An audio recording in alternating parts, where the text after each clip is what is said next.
ಮುದ್ದೇಬಿಹಾಳದಲ್ಲಿ ನಿನ್ನೆ ಬೆಳ್ಳಂಬೆಳಗ್ಗೆ ಜೆಸಿಬಿಗಳ ಸದ್ದು ಕೇಳಿಬಂದಿದೆ.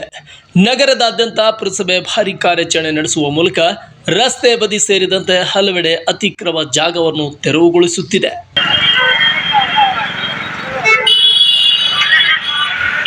ಹೌದು, ಮುದ್ದೇಬಿಹಾಳ್ ನಗರದಲ್ಲಿ ಇತ್ತೀಚೆಗೆ ಅತಿಕ್ರಮ ಜಾಗ ತೆರವಿಗೆ ಕೂಗು ಕೇಳಿಬರುತ್ತಿತ್ತು. ಅದರಲ್ಲಿ ಮುಖ್ಯ ರಸ್ತೆಗಳು ಅತಿಕ್ರಮದಿಂದಾಗಿ ಇಕ್ಕಟ್ಟಿಗೆ ಸಿಲುಕಿ ವಾಹನಗಳ ಸಂಚಾರಕ್ಕೆ ಅಡೆತಡೆ ಉಂಟಾಗಿದ್ದು ಹಲವು ಅಪಘಾತಗಳು ಕೂಡ ಸಂಭವಿಸಿದ್ದವು. ಅಷ್ಟೇ ಅಲ್ಲದೆ ಕೆಲವು ಅಂಗಡಿಕಾರರು ರಸ್ತೆ ಬದಿಯಲ್ಲಿ ಅಂಗಡಿಗಳನ್ನು ತೆರೆದು ದಾರಿ ಹೋಗರಿಗೆ ಸಾಕಷ್ಟು ಅಡೆತಡೆ ಉಂಟು ಮಾಡಿದ್ದರು. ಇದರಿಂದ ಸಾಕಷ್ಟು ತೊಂದರೆ ಅನುಭವಿಸುತ್ತಿದ್ದ ಸಾರ್ವಜನಿಕರು ಪುರಸಭೆಗೆ ದೂರು ನೀಡಿದ್ದರು ಎನ್ನಲಾಗಿದ್ದು, ಇದನ್ನು ಗಮನಿಸಿದ ಪುರಸಭೆ ಕೂಡಲೇ ಕಾರ್ಯಪ್ರವೃತ್ತರಾಗಿ ನಿನ್ನೆ ಮುಖ್ಯ ರಸ್ತೆಯ ಫುಟ್ಪಾತ್ ಅತಿಕ್ರಮ ಜಾಗವನ್ನು ತೆರವುಗೊಳಿಸುತ್ತಿದೆ.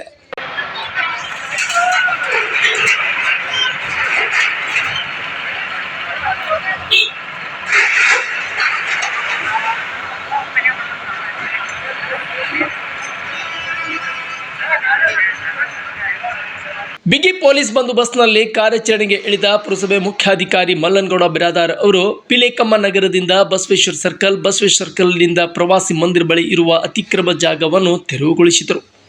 ಹಾಗೂ ಬಸವೇಶ್ವರ ಸರ್ಕಲ್ನಿಂದ ಅಂಬೇಡ್ಕರ್ ಸರ್ಕಲ್ವರೆಗೆ ತೆರವು ಕಾರ್ಯಾಚರಣೆ ನಡೆಸಿ ಫುಟ್ಪಾತ್ ಮೇಲಿದ್ದ ಡಬ್ಬ ಅಂಗಡಿಗಳನ್ನು ಜೆಸಿಬಿಗಳ ಮೂಲಕ ತೆರವುಗೊಳಿಸಿ ಸಂಚಾರಕ್ಕೆ ಅನುವು ಮಾಡಿ ಕೊಡಲಾಗಿತ್ತು.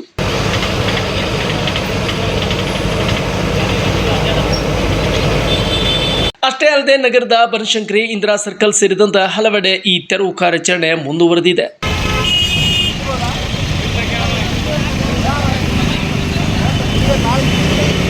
ಇನ್ನು ಅಂಗಡಿಗಳ ತೆರವಿಗೆ ಕೆಲವೆಡೆ ವಿರೋಧ ವ್ಯಕ್ತವಾಗಿದ್ದು, ಅದನ್ನು PSI ಸಂಜಯ್ ತಿಪ್ಪಾರೆಡ್ಡಿ ಅವರು ಅಂಗಡಿಕಾರರ ಮನವೊಲಿಸುವ ಮೂಲಕ ಕಾರ್ಯಾಚರಣೆಗೆ ಅನುವು ಮಾಡಿಕೊಟ್ಟರು. ಇನ್ನು ಡೆಮಾಲಿಷ್ ಕಾರ್ಯಾಚರಣೆ ನಡೆಸುವ ಮುನ್ನವೇ ಪುರಸಭೆ ಸ್ವಯಂ ಪ್ರೇರಿತವಾಗಿ ಅತಿಕ್ರಮ ಜಾಗವನ್ನು ತೆರವುಗೊಳಿಸುವಂತೆ ಸಾರ್ವಜನಿಕ ಪ್ರಕಟಣೆ ಕೂಡ ಹೊರಡಿಸಿದ್ದರು. ಅಷ್ಟೇ ಅಲ್ಲದೆ ನಗರದಲ್ಲಿ ಆಟೋದಲ್ಲಿ ಧ್ವನಿವರ್ಧಕ ಮೂಲಕ ಅನೌನ್ಸ್ ಕೂಡ ಮಾಡಲಾಗಿತ್ತು.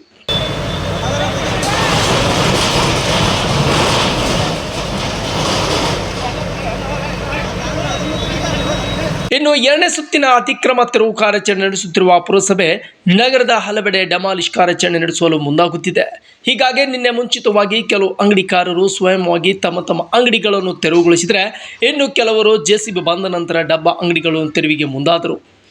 ಒಟ್ಟಿನಲ್ಲಿ ಮುದ್ದೇಬಿಹಾಳ್ ನಗರವನ್ನು ಸುಂದರಮಯ ಮಾಡಲು, ಮಾದರಿ ಮಾಡಲು ಹೊರಟಿರುವ ಮುಖ್ಯಾಧಿಕಾರಿ ಮಲ್ಲನಗೌಡ ಬಿರಾದಾರ್ ಅವರ ದಿಟ್ಟ ನಿರ್ಧಾರಕ್ಕೆ ಸಾರ್ವಜನಿಕರು ಹರ್ಷ ವ್ಯಕ್ತಪಡಿಸಿದ್ದಾರೆ. ಆದರೆ ಇದು ಕೇವಲ ಕಾಟಾಚಾರಕ್ಕೆ ಆಗದೆ ಇದೇ ರೀತಿ ಯಥಾಸ್ಥಿತಿ ಕಾಪಾಡಿಕೊಳ್ಳಬೇಕು. ಜೊತೆಗೆ ಕೆಲವರು ಗಾರ್ಡನ್ ಜಾಗವನ್ನು ಅತಿಕ್ರಮ ಮಾಡಿಕೊಂಡಿದ್ದು ಆ ಜಾಗವು ಕೂಡ ತಮ್ಮ ಸುಪರ್ದಿಗೆ ತೆಗೆದುಕೊಳ್ಳಬೇಕು ಎಂದು ಸಾರ್ವಜನಿಕರು ಆಗ್ರಹಿಸಿದ್ದಾರೆ. Suraj Risaldar, news desk, Tsunami TV, Muddebihal.